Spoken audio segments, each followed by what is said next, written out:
Hey, it's Don, the Auction Professor. We're going to give another one out to you, another BOLO today. It's something that I honestly look for quite often. It's just vintage batteries. Now, I've had some talk about some of the other items that I've shown, like the flashlights. Where do people get batteries? For the most part, batteries to the vintage items are pretty much the same as they are today. But people who actually collect the vintage items actually collect batteries that would have been in those items back in the day. And these are items that we can find notoriously in vintage electronics that, usually it's electronics like radios and things along that line that I find the better batteries in. Some of them go for hundreds of dollars, so just keep that in mind. But we're going to go to the screen and we're going to go over this BOLO batteries. Okay, so today we are just going to talk about batteries. It's not going to be a huge area or a long video. Batteries, there's not a ton of them on eBay. And my personal opinion on this is most people don't think they're worth anything and just don't even list them. Don't pay any attention to them. If you're not paying attention, and even if you're trying to look them up, you probably won't see many of them, so you might think they're just not worth it. Batteries, many times, give us the profit from items like a broken transistor radio or something. The radio may not be worth but $5 or $10, but sometimes the transistor, the battery in this radio, could be worth, $100. So that's just something that we look for. Whenever I find vintage electronics, I don't always just look for the electronics. I'm actually sometimes just looking at what kind of battery's in it. They'll usually say dry battery, but that's just basically what we have now. It's a sealed battery. You don't add water. It's a normal 9-volt basically for the most part. This is probably 60s, 70s. This could even be into the 80s, these here. But they're just typical batteries. $280 for these. Here's another one. This one has been opened. Again, these are mostly, they say display because most people wouldn't use these. Now, some of these, I've been under the impression that they can be recharged and used in vintage electronics. So you have more of a legit item. So let's say you have a 1970 radio and you want a battery to go into it. This would be your example. And this one's $213. Korea. Oddball place to make one these days, but not back then. Here's a little display of them. Some are damaged. The better ones to look for are ones with paper labels on the outside of them or cardboard tubing on the, made out of cardboard with metal pop tops and things like that on them. This is a perfect example of what you would find like in an old radio. $207 for these. Now they probably paid for the Ace would be my guess on it. The Air Castle isn't in that great a condition, but it is a rarer battery, so who knows. Let's move on here. Paratrix. Now here's another brand. You'll get this is a German one too if you're reading the label. This is just something you might find in again, old radios and flashlights and things sitting in someone's garage.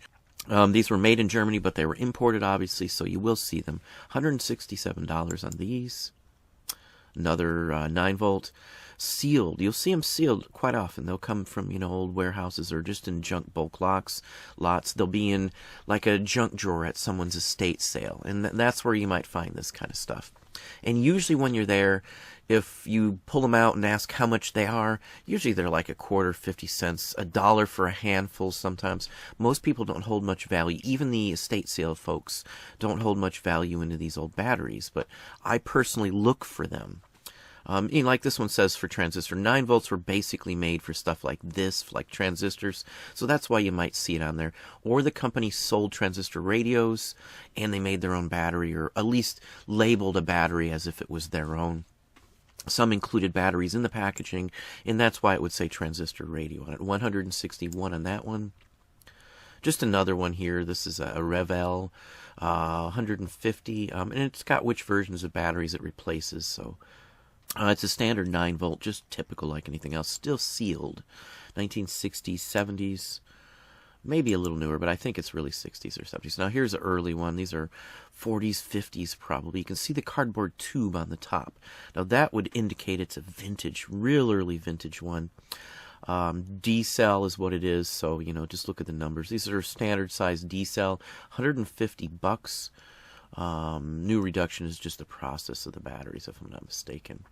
But anyway, paper labels, very rare on some of these. Some more paper labels, wrapped paper.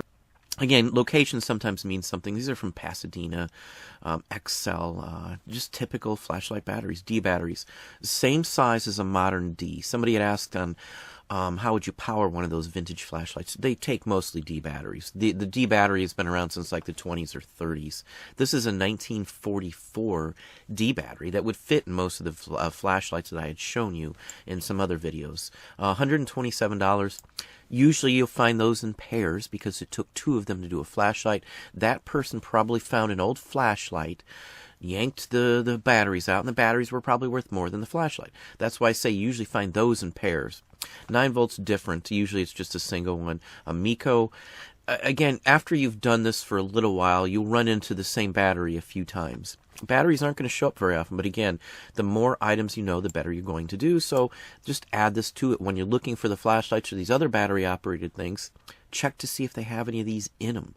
They don't have to work. They don't have to be in mint condition. This one's got some damage on the left. It actually looks like these would have been, yeah, these were soldered-in batteries, too. At one point, you could have batteries that were soldered in on some certain toys. They lasted a while. Yeah, they're definitely soldered. You can see that. So somebody just probably took those off.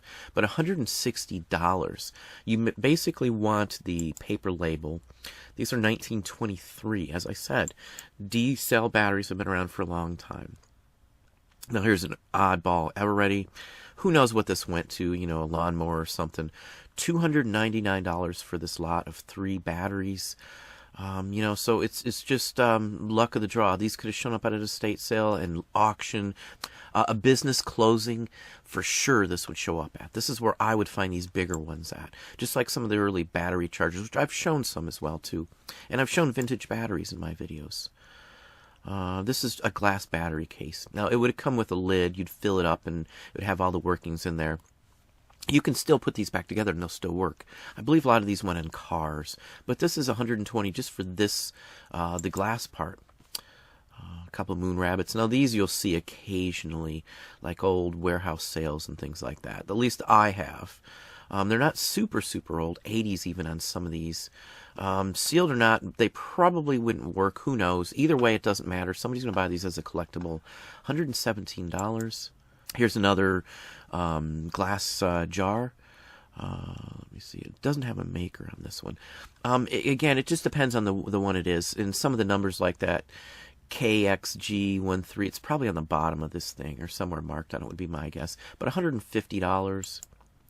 Here's another one with the lid, and they would have posts that you could screw in through there. This is something you could put back together and still use these kind right here, honestly. You wouldn't tip them or anything like that. I've seen some with metal handles and like a basket around them so they could be carried easy.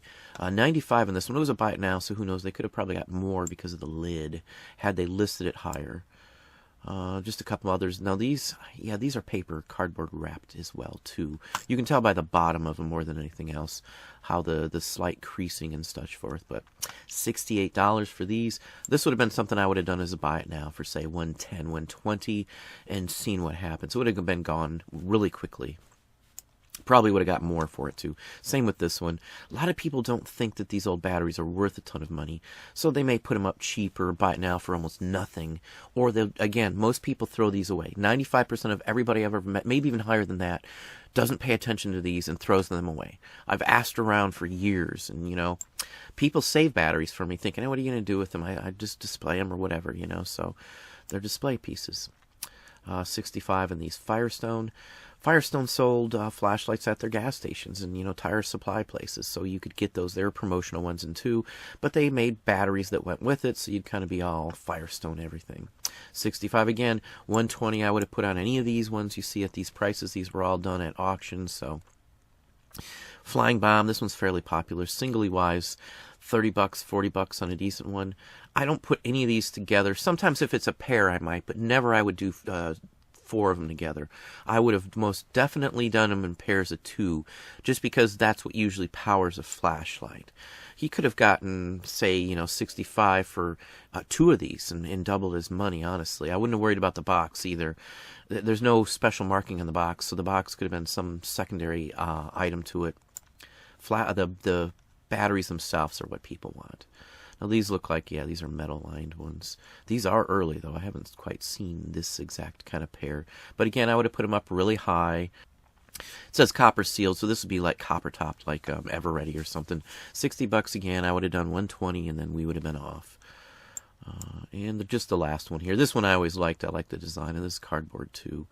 Now some of these come in, wrapped, like metal wrapped or plastic wrapped, and cardboard versions. Obviously the cardboard versions are better, and they're older. So again, it's a small category, not a lot to it. But again, you won't find a ton of these just because most people don't think to list these.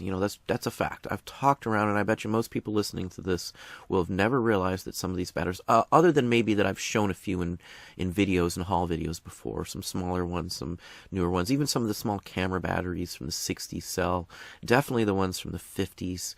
But anyway, batteries are a really good item.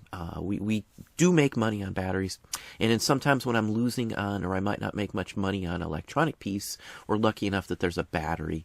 Usually if it's something that is screwed shut with like a Phillips or something, and you'd have to, get a screwdriver out to see if the batteries are in there, most people won't mess with it and take them out, so they'll be in there when you get them, especially at these, estate sales and things like that. So anyway, that's what I have for you. Well, there you go. There's another item we look for. Again, I find them quite often. I get them in vintage electronics. I find them in garages, at garage sales, estate sales, thrift stores, just you name it. I've been able to find these. Usually they're in something, and people just don't think to take them out. But that's what I have for you today. Hopefully that gave you some ideas and some thoughts. If you enjoyed the video, please hit the like button down below. You can also hit the bell icon to be notified when we post new content or go live. Subscribe and tell a friend.